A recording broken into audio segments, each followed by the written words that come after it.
Friend, welcome to law education legal tech channel. आज हम Indian evidence act के तहत देखेंगे रेस जस्टे। बहुत ही अच्छा टॉपिक है, तो वीडियो को पूरा देखें और चैनल को सब्सक्राइब अवश्य करें। तो शुरू करते हैं, देखते हैं। Res gestae is a Latin word which means things done. Res gestae एक लैटिन वर्ड है जिसका मतलब होता है थिंग्स डन या कार्य जो किए गए हैं। This is the rule of law of evidence and is an exception to hearsay rule of evidence. यह एविडेंस का एक रूल है जो सुनी सुनाई साक्ष्य का अपवाद है। This is the rule of law of evidence and is an exception to hearsay rule of evidence. Definition देखते हैं। डिफिनेशन के तहत हम देखेंगे पहले रेस जस्टे वर्ड ये क्या है। ये एक नाउन है। रेस जस्टे वर्ड जो है ये एक नाउन है जिसका मतलब होता है things done. The acts circumstance and statements that are incidental to the facts of a litigated matter. ये ऐसी कोई कथन है the act circumstance and statements that are incidental to the fact of a litigated matter। ये ऐसी कोई कथन है जो आरोपित मामले से संबंधित है, जो आरोपित मामले से संबंधित होती है, ऐसी कोई कथन है। देखेंगे doctrine of res gestae statements can fall into one of three categories. जो रेस जस्टे है ये इन तीन कैटेगरियों में से किसी एक में रिलेवेंट होगी, आएगी। इसमें देख लेते हैं तीनों कैटेगरी क्या है, तीनों क्या कहती हैं। तो फर्स्ट है words or phrase that either only or partly explain a physical act. ऐसा कोई कथन या ऐसा कोई कार्य जो पूरी तरह से किसी भाग में या किसी अंशतः किसी भौतिक कार्य को बताता है। Words or phrase that either only or partially जो पूरा या उसका कोई अंशतः भाग एक्सप्लेन करता है अ फिजिकल एक्ट, उसके भौतिक कार्य को बताता है या व्याख्या करता है। सेकंड कहता है exclamations that are so spontaneous that they prevent anyone from successful lying to the contrary. ऐसी कोई चौंकाने वाली बात जो किसी भी व्यक्ति को उसके कार्य से उसमें संबंधित किसी बात को बोलने से मना करता है या रोकता है। ऐसी कोई बात जो किसी भी व्यक्ति को जो कार्य हुआ है उससे संबंधित किसी बात को बोलने या बताने से रोकता है या मना करता है। थर्ड क्या कहता है statements that prove an individual state of mind. वो स्टेटमेंट जो किसी इंडिविजुअल के स्टेट ऑफ माइंड मानसिक दशा को प्रदर्शित करते हैं, बताते हैं, प्रकट करते हैं। ऐसे कोई स्टेटमेंट्स जो या ऐसी कोई कथन, ऐसे कोई स्टेटमेंट या ऐसे कोई कथन जो किसी व्यक्ति के मन की दशा या मन की भाव को प्रकट करते हैं। तो हमने देखा कि रेस जस्टे क्या है। रेस जस्टे इसके तहत हम आगे देखेंगे किस सेक्शन में ये है और इसके कुछ एग्जाम्पल और केसेस देखेंगे। The doctrine of res gestae is portrayed under section 6 of the Indian evidence act 1872 in the following words. ये इंडियन एविडेंस एक्ट के सेक्शन 6 में इस तरह बताया गया है जो यहाँ पे दिया गया। Facts which though not in issue are so connected with the facts in the issue so as to form a part of same transaction are relevant whether they acquired at the same time and place or at different time and places.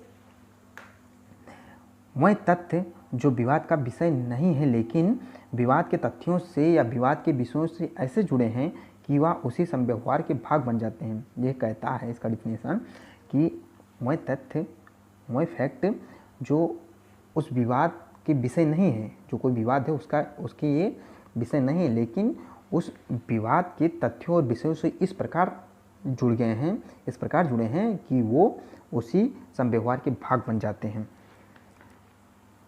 Race gestae originally was used by Romans to mean actus are done or acts are done or actus। Res gestae को Roman द्वारा सर्वप्रथम उपयोग किया गया था, जिसका मतलब था किया गया कार्य या कोई संव्यवहार। The English and American writers described it as facts that from the same transaction। अंग्रेज और अमेरिकन लेखकों ने इस कथन को कहा है, इसका मतलब बताया है कि इस एक ही संव्यवहार का भाग बताया इसे। अंग्रेजी और अमेरिकन लेखकों ने इसे एक ही संव्यवहार का भाग बताया है। The English and American writers describe it as fact that from the same transaction, एक ही संव्यवहार का भाग बताया, और ये एक ही संव्यवहार के भाग होते भी हैं। जैसे कोई घटना हुई, उस घटना से रिलेटेड कोई अन्य फैक्ट है जो उसका भाग ना होते हुए भी उसमें कनेक्ट हो जाती है, तो वो उस संव्यवहार का भाग बन जाता है। देखते हैं आगे। Rest just are those fact which automatically or naturally from a part of the same transaction. Rest जैसे वह तथ्य है जो कि ऑटोमेटिकली और नेचुरली किसी संव्यवहार का भाग बनते हैं। ये वह होते हैं, वह तथ्य होते हैं, वह फैक्ट होते हैं जो ऑटोमेटिकली और नेचुरली किसी संव्यवहार के भाग बन जाते हैं। These facts became relevant due to their association with the main transaction, which itself is a relevant fact in the nature of fact in issue। ये वह तथ्य हैं जो सुसंगत हो जाते हैं क्योंकि वह किसी संव्यवहार से ऐसे जुड़े होते हैं कि स्वयं ही विवादित तथ्य के बारे में कोई अनुमान इंगित करते हैं और सुसंगत हो जाते हैं। वही fact. Circumstantial facts are admitted as forming a part of res gestae, it being a part of the original proof of what has taken place। जो परिस्थितिजन्य साक्ष्य होते हैं वह भी res gestae के अंतर्गत ग्राह्य होते हैं या उसी संव्यवहार के भाग बन जाते हैं। यही वो एडमिसिबल होते हैं। देखते हैं, इलस्ट्रेशन देख लेते हैं। ये is accused of the murder of B by beating him, whatever was said or done by A or by B or the bystanders at the beating or so shortly before or after it as to from part of the transaction is a relevant fact। ये के ऊपर ये आरोप लगाया गया है कि ये ने बी को पीट कर मार डाला है।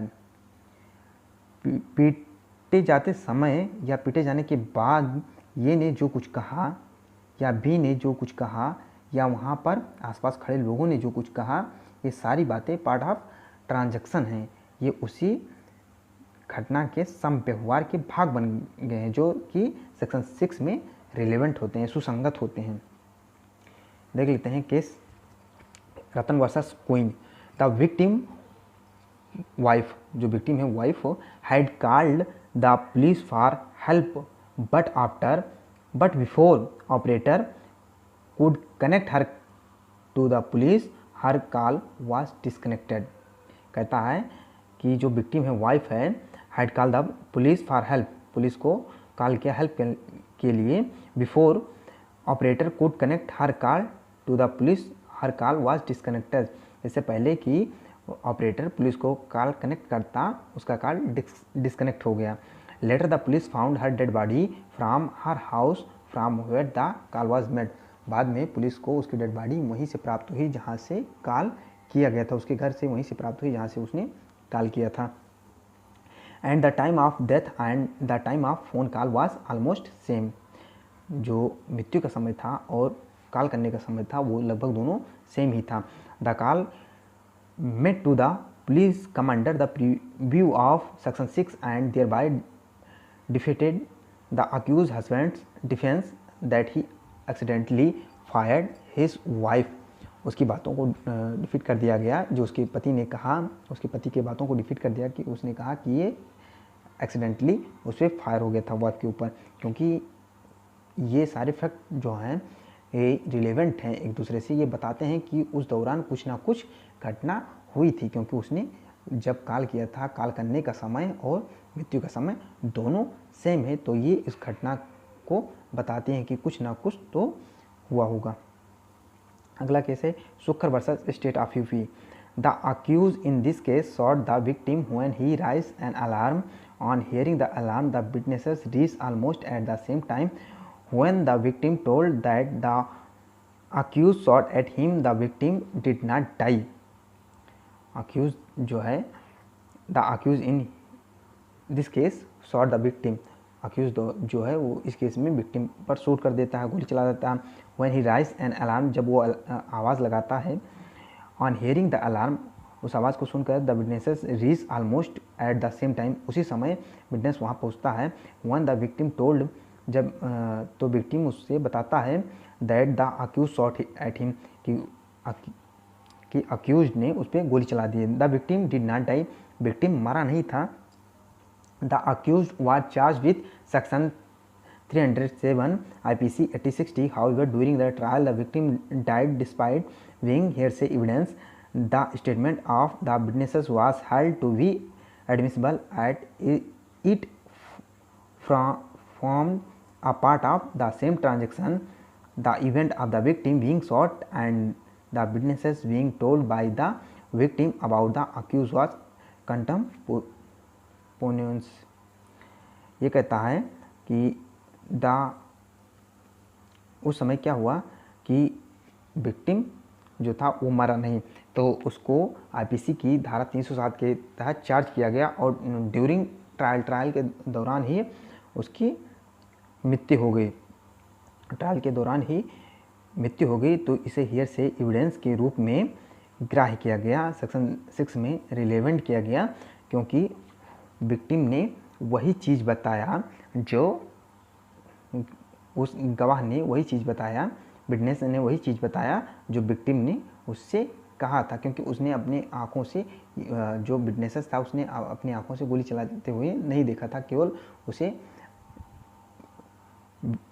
विक्टिम ने बताया था विटनेसेस किससे, तो विटनेसेस ने वही चीज़ बताया। तो ये हियर से एविडेंस के रूप में यहाँ पर मान लिया गया, यहाँ ग्राह्य किया गया कि ये सेम उसी संव्यवहार के भाग थे। अगला केस देखते हैं, क्या कहता है। Sawaldas versus state of Bihar. Sawaldas versus state of Bihar का केस है। The cry of the children from the house when their mother was killed being killed by their father become a part of the same transaction and therefore fell under section 6 and become admissible as valid evidence. Valid evidence के रूप में इसे admissible किया गया, क्योंकि बच्चों की चिल्लाने की आवाज़ से, the cry of children from the house, बच्चों के घर के से चिल्लाने की आवाज़ से, when their mother was killed, जब उसकी माता किल कर दी गई थी, बाय द फादर, फादर के द्वारा, become a part of same, ये सारी बातें उसी बात के पार्ट ऑफ सेम ट्रांजैक्शन, उसी संव्यवहार, उसी भाग के संव्यवहार हैं। And thereafter fall under section 6, जिसे 6 में रिलेवेंट माना गया कि बच्चों की चिल्लाने की आवाज़ से ये हुआ कि जो बच्चों की माता है उसके पिता द्वारा उसकी हत्या कर दी गई, और ये सारी बातें उसमें सेक्शन 6 में रिलेवेंट हुई, क्योंकि ये सारे एक ही दूसरे के संव्यवहार के भाग थे। Thank you so much for watching. Next video जल्दी ही लेकर आएंगे किसी अगले टॉपिक पे। Thank you.